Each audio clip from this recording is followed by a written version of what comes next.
où en est M6? Après d'une semaine du départ de Nicolas de Taverneau, présent depuis plus de 37 ans au sein de la chaîne, il est l'heure de faire un bilan et de regarder l'avenir pour Métropole Télévisions. Nous sommes le dimanche 14 avril 2024. Bonjour et bienvenue.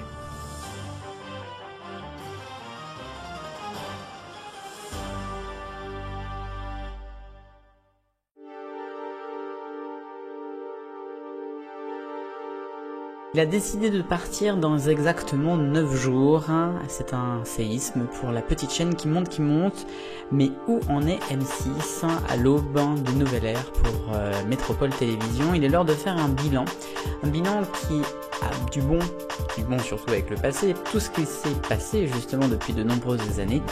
Mais ce n'est pas si glorieux que ça si on regarde les récents sondages d'audience qui ne sont quand même pas toujours très bons. M6 se repose encore sur ses grandes marques qui fonctionnent, même si elles sont moins fortes d'année en année. Je pense à Top Chef, je pense aussi à ses magazines du dimanche, Capital et Zone Interdite, et puis quelques émissions phares comme L'amour est dans le pré, Cauchemar en cuisine, pour ne citer que. C'est plus compliqué en revanche pour Pékin Express, avec une saison qui est diffusée quand même très hachée. Une diffusion qui a été interrompue pendant 2 semaines par du football là très récemment, et ça le sera peut-être ensuite après en fonction des résultats de l'OM dans les matchs. Et puis on a aussi une diffusion hachée au mois de mars avec un autre match, donc c'est compliqué pour Pékin Express.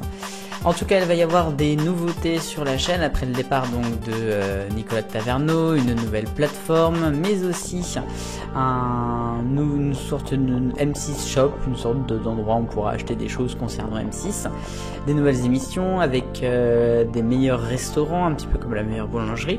Il y aura aussi la meilleure recette de France avec Cyril Lignac.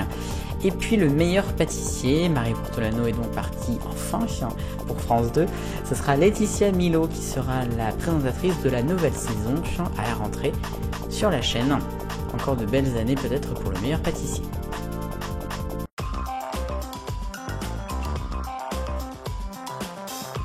Dans le reste de l'actualité, dans le rayon, on va partir sur France 5 avec l'émission documentaire Vert de Rage qui va s'arrêter après 6 ans.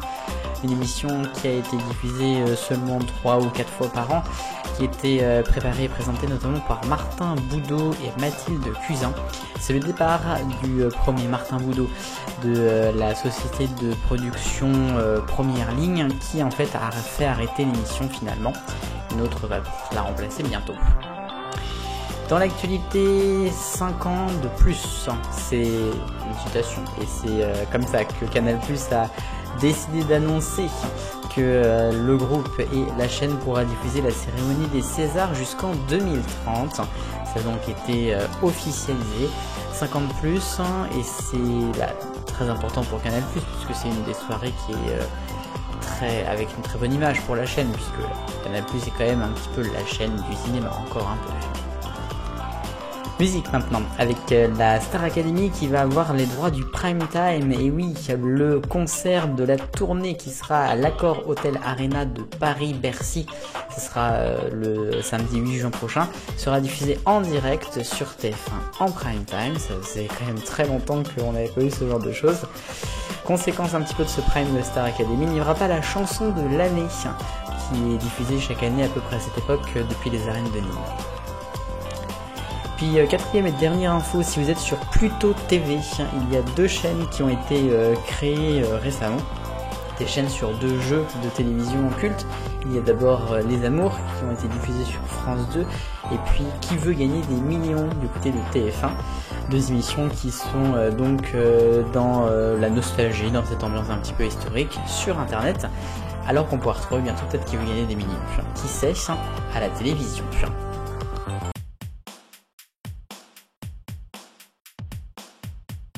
Le focus, ça bouge à la présidence de M6, mais il n'y a pas qu'elle, il y a aussi les chaînes parlementaires. Nous avons d'abord Public Sénat, Christopher Baldelli a été réélu à son poste. C'est le seul finalement qui a été postulant. L'ancien patron de RTL sera donc toujours sur Public Sénat pour 3 ans à partir du 1er juin prochain. Plus compliqué pour la chaîne parlementaire LCP puisqu'il y a 5 candidats présélectionnés.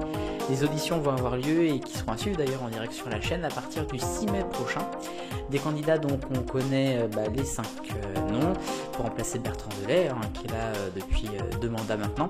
Il y a Emmanuel Kessler, il y a Bérénice Ravache, Laure Kaltenbach-Fournier, Michael Tham et puis Brigitte Boucher qui est une des animatrices phares de la chaîne. À suivre donc d'ici quelques temps, la prise de poste serait le lundi 10 juin.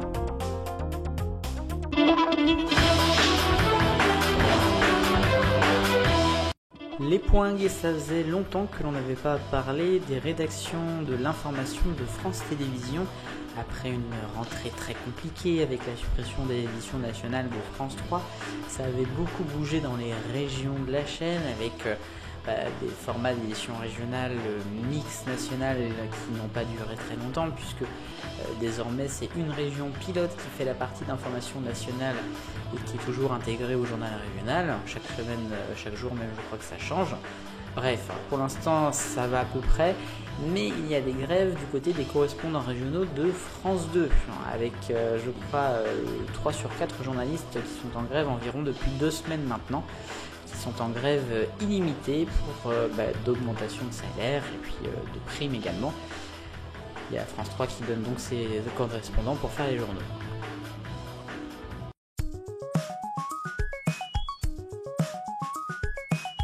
L'arc-en-ciel des audiences, c'est le rouge et pour M6 d'abord avec la grande semaine, deuxième partie de la nouvelle émission d'Ophélie Meunier qui a seulement 453 000 téléspectateurs. France 3 est en orange avec un film en rediff vendredi Open Range, seulement 1 300 000.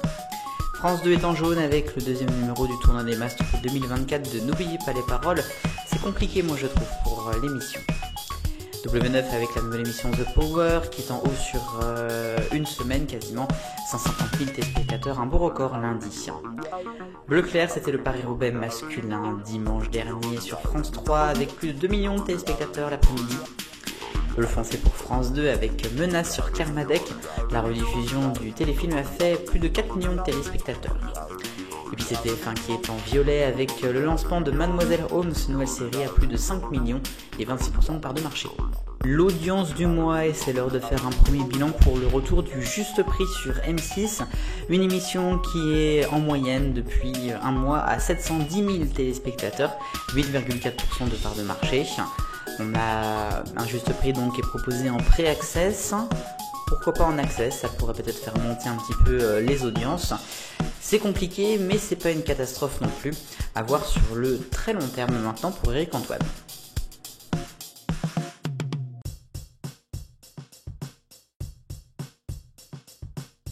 Et enfin, je vais vous parler d'Emilien. Ou plutôt d'Emilien, c'est son vrai prénom. C'est un candidat des 12 coups de midi sur TF1 qui commence à se faire de plus en plus remarquer puisqu'il a atteint la 2e place des maîtres de midi du jeu de Jean-Luc Reichmann. Il a dépassé celui qui était 2e, Éric Le Breton. C'était il y a quelques jours, mercredi. Il a donc plus de 200 victoires désormais à son actif et un pactole de gains et de cadeaux qui est à plus de 850 000 €. Ça pourrait aller loin, ça pourrait aller très très loin pour Emilien qui pourrait donc passer le million comme son prénom l'indique avec peut-être en ligne de mire devenir le plus grand maître de midi. Quelque chose qui n'est pas encore arrivé mais les tournages continuent et ça sent très bon pour Emilien. En tout cas l'émission elle est toujours avec des audiences au beau fixe et ça continue encore et encore.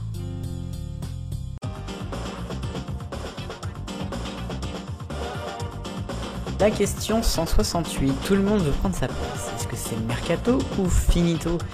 On est quand même sur une réponse un tout petit peu mitigée. On a le mercato qui est en tête à 70% de vos voix et finito quand même pour 30% d'entre vous.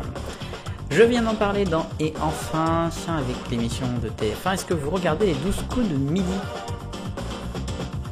C'est ainsi que va la télévision en ce dimanche. Je vous retrouve le week-end prochain pour de nouvelles vidéos. La suite, ce sera donc le Top TV samedi et un nouveau TV 168 dimanche prochain. Passez une très belle semaine, profitez de la vie, il est du temps s'il y en a encore. Vive le bonheur, on est tous des millions de copains.